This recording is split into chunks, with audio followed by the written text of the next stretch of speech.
কেউবে অন্ধভক্ত ইউপিত প্ৰয়াগৰাজত যে প্ৰগ্ৰামটো হৈছিলে ৰাহুল গান্ধীৰ এণ্ট্ৰি মাৰোঁতে কিমান কিমান কেনেকুৱা লাগিছিলে দেখিছা লাখ লাখ মানুহ তেওঁক দেখিবলৈ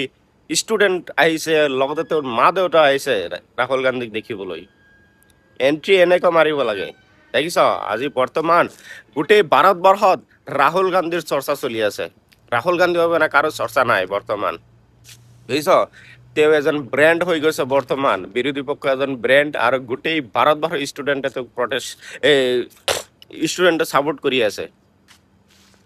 বৰ্তমান ৰাহুল গান্ধী হৈ গৈছে যুৱক যুৱতীৰ বাবে তেওঁ প্ৰধান নেতা আৰু অহা সময়ত ইউপিত 2027 ইউপিত ইলেকশ্যন আহি আছে এতিয়া গম পাই যাব ইউপিৰ